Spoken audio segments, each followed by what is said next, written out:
Et voici maintenant 3 conseils pour vous aider à augmenter vos chances de perdre du poids sans le reprendre. Alors allons-y. Le premier est d'apprendre comment votre alimentation, comment les différents aliments que vous consommez au quotidien affectent votre métabolisme et affectent vos hormones, votre corps. Et sur cette base, commencez à ajuster la qualité, et c'est-à-dire vos choix. Soyez un peu plus sélectif sur ce que vous choisissez de manger et oubliez un peu cet accent de combien vous devriez manger. La deuxième astuce est la suivante.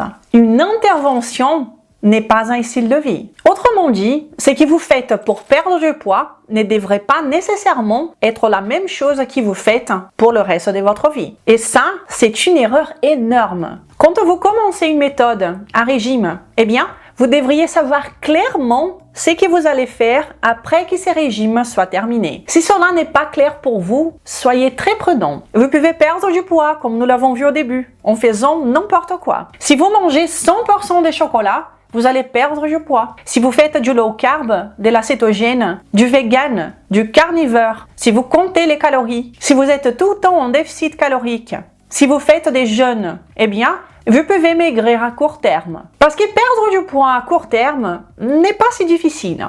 Mais le problème est comment allez-vous soutenir ces protocoles pour le reste de votre vie?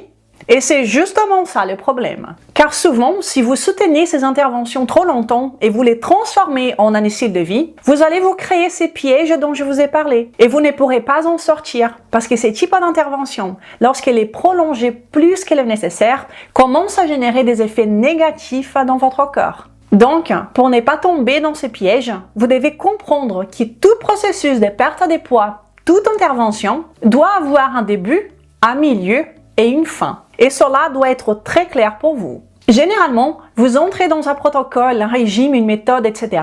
sans la moindre idée de ce que vous allez faire après. Vous recommencez tout simplement à manger comme avant et vous n'avez aucune idée de ce que vous allez faire ensuite. Rappelons-nous que 95% des personnes échouent dans la perte de poids. Et j'espère que vous comprenez maintenant pourquoi. Ce que je dis très souvent ici, ce n'est pas parce qu'une stratégie vous a permis de perdre du poids que vous devez la continuer pendant toute votre vie. Toute bonne méthode, tout bon régime doit avoir, comme je l'ai dit, un début, un milieu et une fin. Et doit vous faire passer de l'intervention au style de vie. Vous faire une transition de l'un à l'autre, de manière à ce que vous puissiez ensuite maintenir cette perte de poids que vous avez durement acquise. Et la troisième astuce est la suivante. Si vous envisagez une méthode, un régime, une intervention pour maigrir, vous devez comprendre les mécanismes sur lesquels cette diète ou cette intervention fonctionne. C'est essentiel.